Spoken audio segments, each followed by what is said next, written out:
آپ لکھتے ہیں کہ اماموں کی جسمانی ولادت اور تناسل عام انسانوں کی طرح ہوتی ہے. اماموں کی ولادت بھی ہماری ہی طرح ہوتی ہے.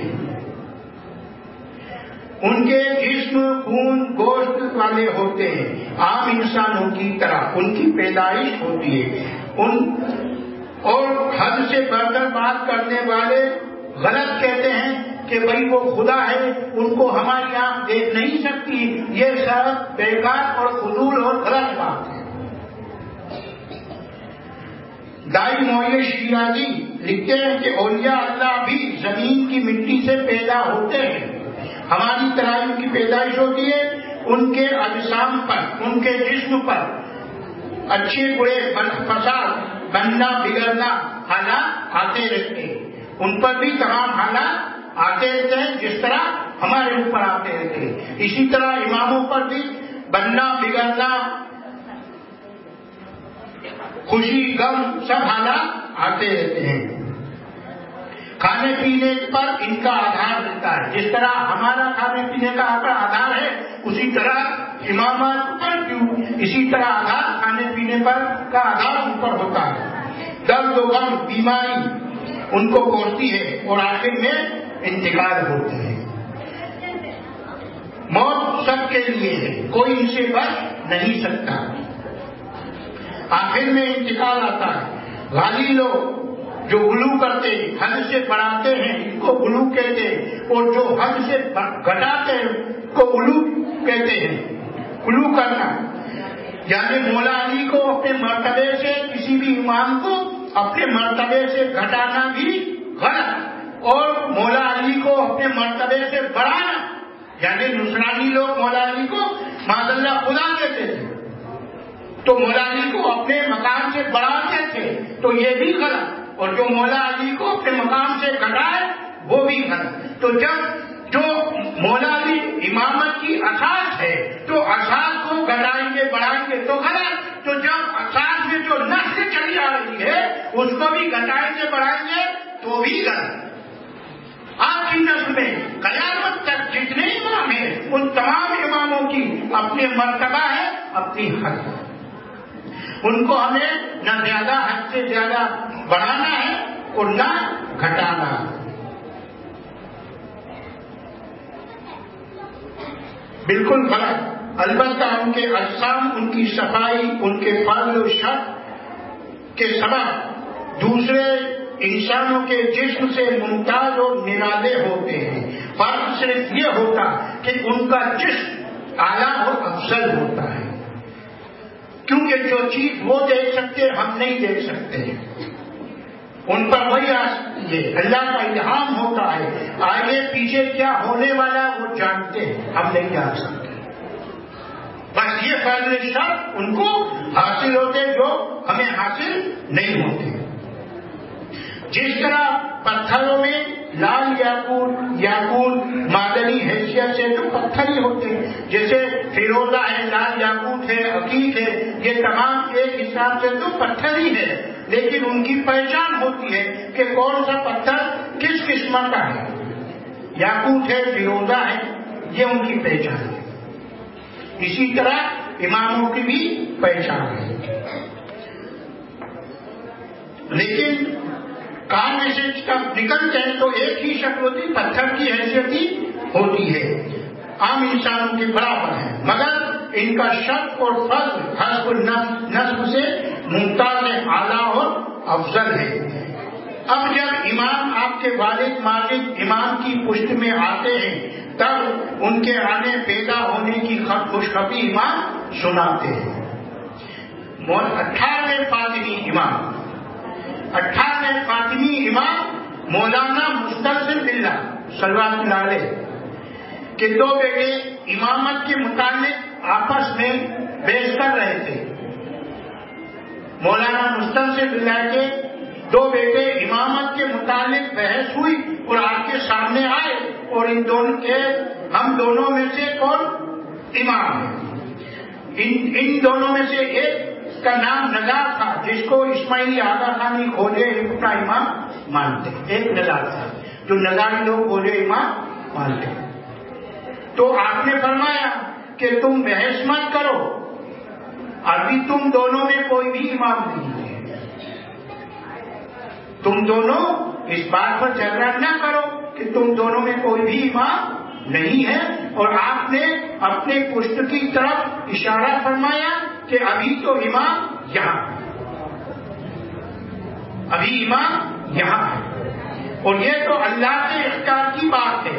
اسی طرح صادق امام علیہ السلام کو جب امام کے متعلق سوال ہوا تو آپ نے فرمایا کہ لوگ ایسا وہم کرتے ہیں امام کے متعلق کہ جیسے امام کو قائم کرنا ہمارے اختیار ہے.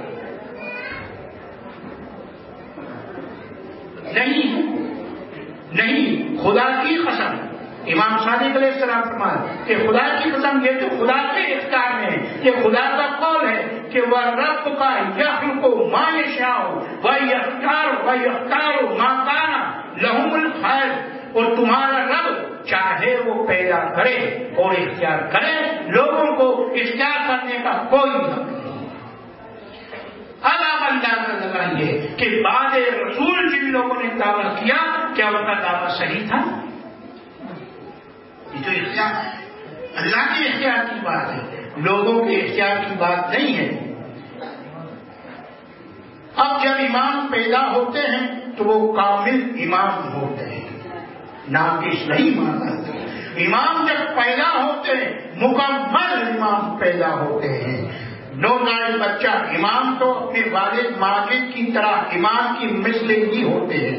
الامام یولد امام بن کے ہی پیدا ہوتے ہیں، یہ پیدائشی امام ہوتے ہیں. یہ تو اللہ کی کرامت ہے، یعنی امامت کے مستحق ہو کر ہی پیدا ہوتے ہیں. امام جب بچہ ہوتے پیدا ہوتے تو امام بن کر ہی پیدا ہوتے ہیں، امامت کے لائق ہی مستحق بن کر پیدا ہوتے بھلے ہی بچے ہو. اب لوگ کہیں گے یہ امام ماشاء اللہ نہیں بچے، یہ بچہ ہے. تو بچہ ہونے سے ان کے والد جو امام ہیں ان کی امامت پر، ان کے مرتبے پر کوئی فرق نہیں، ان کی عصمت پر کوئی فرق نہیں ہوتا.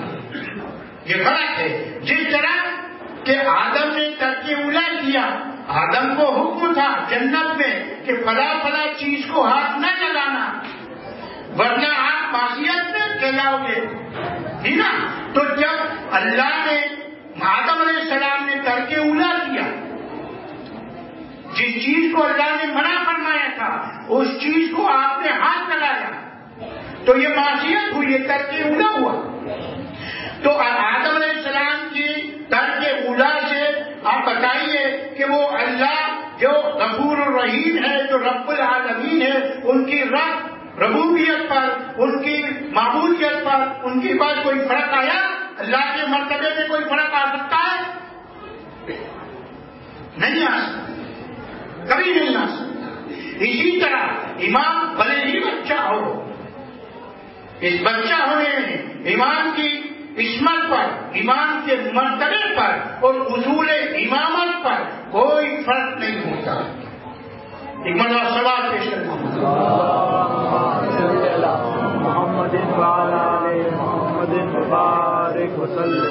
جس طرح کوئی بچہ، کوئی انسان کا بچہ کامل تندرست پیدا ہوتا ہے وہ اپنے والد کی طرح کامل ہی ہوتا ہے. پھر وہ بچہ کیوں نہ ہو، اس کے بچپن میں اس کے والد، اچھا ایک تو بچہ ٹھیک اور بچپن، بچہ چھوٹا ہوتا ہے اور بچپن، اور بچہ امامت کے امام بن کر ہی آتا ہے. تو بچہ ہونے سے جب امامت کی عصمت پر آنچ نہیں آ سکتی، اسی طرح اگر وہ بچہ بھی ہے، بچپن میں بھی ہے، تھوڑا بڑا ہو جائے لیکن بچپن کہلائے گا، تو بچپن میں اگر اس کے والد ماجد سابق امام بھی اگر انتقال کر جائے تو بھی اس کی بھی عصمت پر فرق نہیں آئے گا.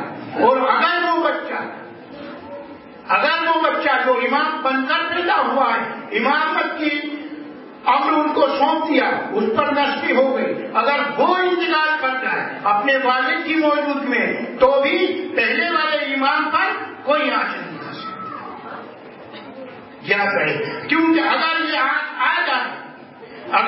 عصمت فراز آ جائے، عصمت سے فرق ہو جائے، تو آپ حساب لگائیے کہ ایک امام کی، ایک بھی امام کی معاذ اللہ عصمت سے فرق آ جائے تو یہ فرق صرف آدم تک پہنچے گا، یہ فرق آدم تک پہنچے گا، ایسا کبھی نہیں ہو سکتا۔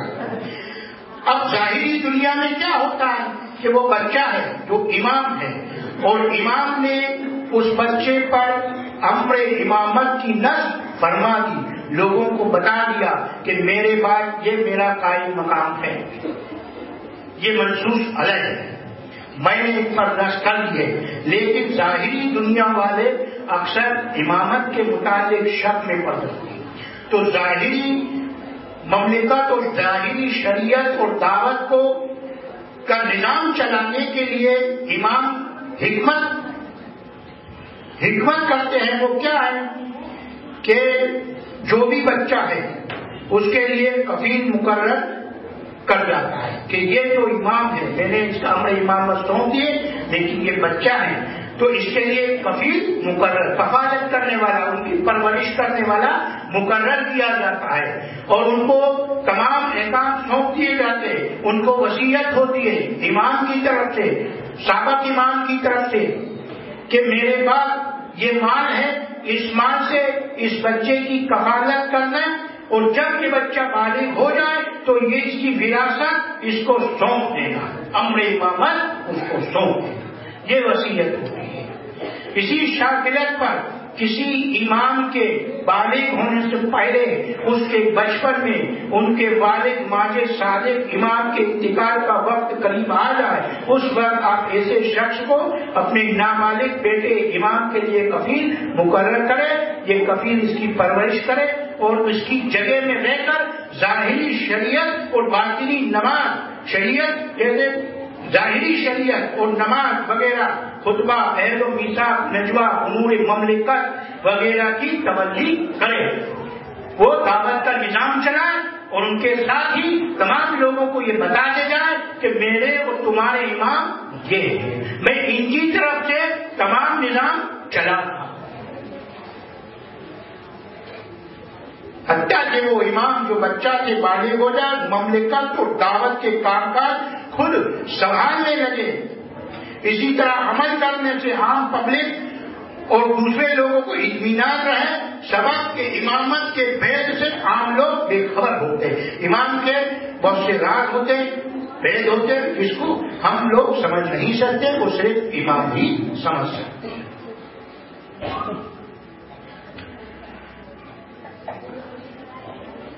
امام علی بن الحسین امام طیب بچپن سے ہی امامت کے مالک تھے، بچپن کے سبب کفیل قائم کرنا پڑا۔ امام طیب علیہ السلام آپ غیبت میں غیبت اختیار کی، تب بھی آپ بچے تھے، امام عامر علیہ السلام کا حکم پہنچ چکا تھا، کفیل قائم کرنا پڑا۔ اسی طرح مولانا اسماعیل بن مولانا ابراہیم خلیل اللہ، میں پہلے بتا چکا ہوں گزشتہ مجلس میں کہ مولانا ابراہیم کے بیٹے مولانا اسماعیل ذلیل اللہ، آپ کے بیٹے مولانا کیدار چھوٹے تھے، اور مولانا اسماعیل علیہ السلام نے آپ پر نصب کی، مولانا ابراہیم علیہ السلام نے مولانا اسماعیل پر نصب کی، امامت کی۔ اب مولانا اسماعیل علیہ السلام انتقال کے